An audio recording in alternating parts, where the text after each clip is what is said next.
शिव जी। तो अबू जी, पहला प्रश्न है कि इस्कॉन से कई भक्त जुड़े हैं, खासकर विदेशों में बहुत भक्त जुड़े हैं, तो क्या ये इस्कॉन एक विदेशी संस्था है या ये एक भारतीय संस्था है? हरे कृष्ण। पहला नंबर, न तो हम भारतीय हैं और न हम विदेशी हैं। हम तो भगवान के अंश हैं, चाहे कोई विदेश में रहता हो चाहे वह भारत में रहता हो। तो ये प्रश्न ही उचित नहीं है।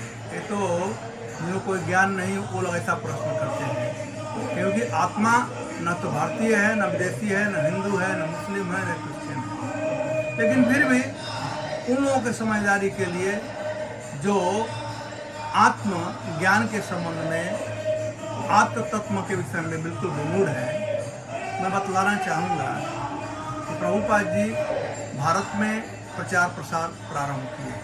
तो ये भारत के थे, बंगाल के थे, बड़े एस्टेब्लिश बिजनेसमैन थे और अपने गुरु के आदेश से, जिनके गुरु ने देखा भगवत गीता के सिद्धांतों के आधार पर कि जितने भी प्राणी हैं सब भगवान के अंश हैं और उन लोगों को भगवान से जोड़ना है। तो इसलिए हमारे परम पूज्य गुरु महाराज को उनके गुरु महाराज ने कहा कि तुम विदेश में जाकर के प्रचार करो। तो ये विदेश में गए और 1966 में इस्कॉन का स्थापना की और उसके बाद में इंडिया में आए और प्रचार प्रसार शुरू करें। तो अभी मैं छोड़ दूंगा आप लोगों को डिसाइड करने के लिए कि आप डिसाइड करो कि ये विदेशी संस्था है कि यह भारतीय संस्था है। लेकिन यह बात पहले जरूर जान लो, अपने को पहचानो। हम कहते हैं मेरा हाथ है, मेरा पैर है, तो मैं कौन हूँ? इस्कॉन का यही सिद्धांत है, यह जानना कि मैं कौन हूँ। और मैं जो है वह है आत्मा। भगवान गीता में कहते हैं माँ में अंश जीवलोक जीवभूत सनातना। हे कुंती नंदन, ये जो जीव है, आत्मा है, मेरा अंश है और सनातन है। चाहे वो अमेरिकन हो, चाहे इंडियन हो, चाहे हिंदू हो, चाहे मुस्लिम हो। ये कम बुद्धि वाले लोग ऐसा प्रश्न करते हैं, ये कोई प्रश्न ही नहीं है। पहला नंबर तो यदि उनके सेटिस्फैक्शन के लिए यस, अमेरिका में इसका स्थापना हुआ था और भारत में आज प्रचार प्रसार हुआ है। हरे कृष्ण। जी बोलिए। दूसरा प्रश्न है कि जो इस्कॉन के डिवोटीज डोनेशन लेते हैं, कई तरह का दान लेते हैं, खास तरह के धन, तो ये क्या धन इस्कॉन संस्था विदेशों में भेजती है? ऐसा कई सारा भ्रम है कि इस्कॉन पैसा कलेक्ट करके जो है विदेशों में भेजता है।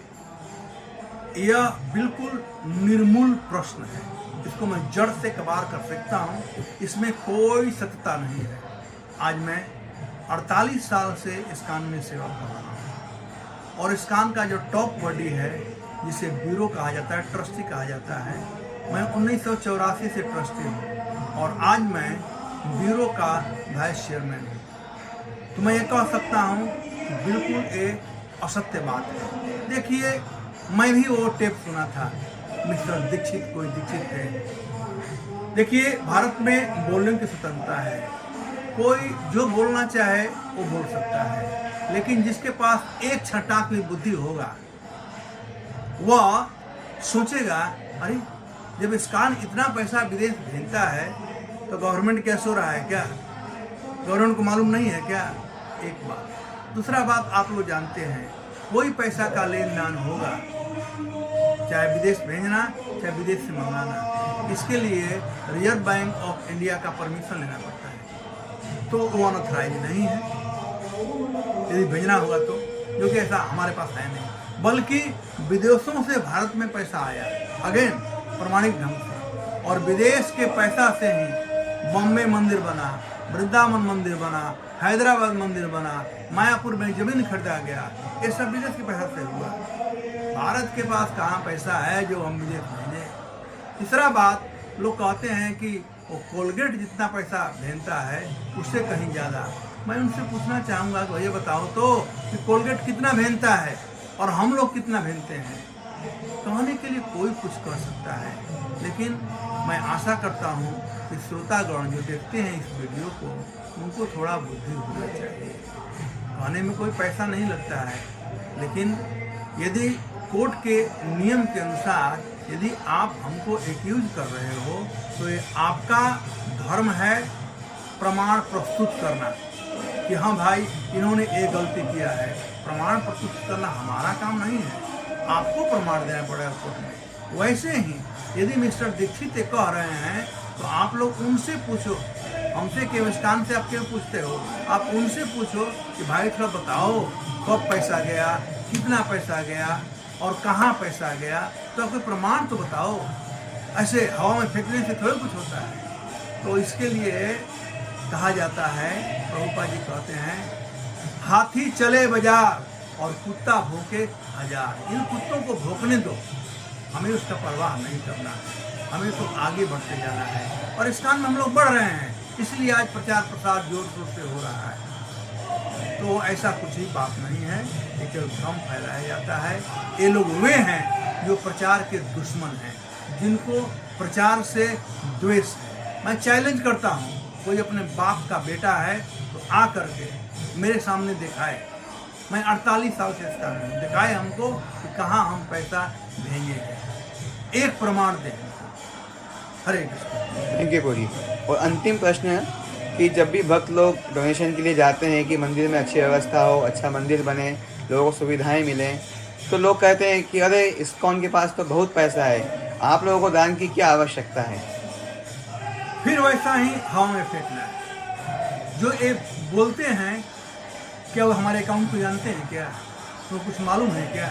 यदि जानना है तो जा करके चैरिटी कमिश्नर के पास पता लगा लें।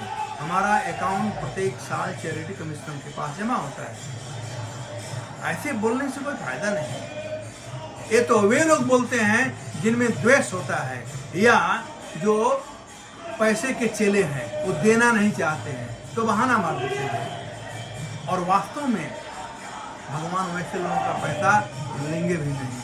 अरे जिसका भगवान पैसा लेते हैं उस पर भगवान की कृपा होती है। भगवान की कृपा से ही कोई भगवान का सेवा कर सकता है, कोई कितना भी धनी क्यों न हो, जब तक से भगवान की कृपा नहीं होगी वो सेवा नहीं कर सकता है।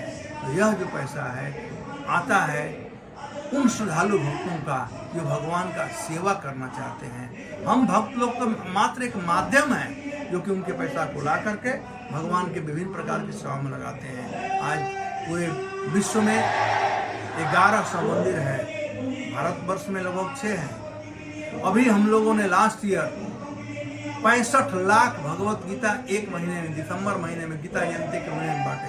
ये सब कहाँ से आया?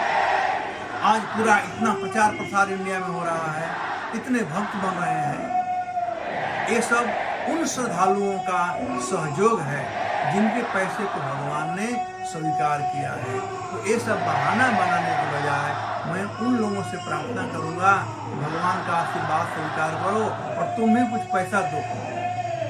और पूरा अधिकार है, हम लोग पब्लिक चैरिटेबल ट्रस्ट हैं, पूरा पब्लिक का अधिकार है आकर के अकाउंट देख सकता है। हमारा कुछ भी छिपा हुआ नहीं है। जाइए चैरिटी कमिश्नर के पास और वहाँ आप देख सकते हैं।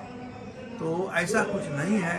हम तो सुबह जाते हैं, शाम तक लाते हैं और खर्चा करते हैं। गुरु जी कहते थे कि पैसा को बैंक में मत रखो, नहीं तो भक्त लोग लेगी हो जाएंगे, सुस्त हो जाएंगे। इसलिए हम सुबह जाते हैं, शाम को लाते हैं, खर्च करते हैं, फिर जाते हैं लाने के लिए, ताकि हम भक्तों का भक्ति हमेशा चलता रहे। प्रभुपाद जी उदाहरण देते थे इंडियन रेलवे का। जब रेल चलता रहेगा तो चाहे कोई गाड़ी है, गाड़ी नया खरीद कर लाओ और रख दोगे तो कुछ दिन के बाद भंगार हो जाएगा। तो गाड़ी को चलाते रहना चाहिए। वैसे ही साधु जो हैं वो हमेशा प्रचार कार्य में बाहर रहें, प्रचार करते रहें, तब तो उनमें शुद्धता रहेगी। हिंदी में कहावत है, रमता जोगी बहता पानी, ये दूध हमेशा शुद्ध रहते हैं। बहता पानी हमेशा शुद्ध रहता है। वैसे ही जो प्रचार करने के लिए भक्त लोग जाते रहते हैं वो हमेशा शुद्ध रहते हैं। तो एक तरह से हमारे लिए इंसेंटिव यही है कि हमें शुद्धि का कारण ही बनता है। और जो देते हैं उन पर भगवान का कृपा है, उनका भगवान स्वीकार करते हैं। और ऐसे भी सब लक्ष्मी तो उनका ही है ना जी। मरने के बाद क्या हम साथ लेकर जाने वाले हैं? इतना दिन जीवित हैं, अच्छा है। तो दिए मस्तु गोविंदम तुम हमें समर्पय, हे गोविंद आपकी है, आप स्वीकार करो। तो भक्त पुष्टमैन है, केवल लाकर हवा में देते हैं। तो इसलिए ऐसी जो धारणा है यह गलत धारणा है। धन्यवाद। हरे कृष्ण। Thank you.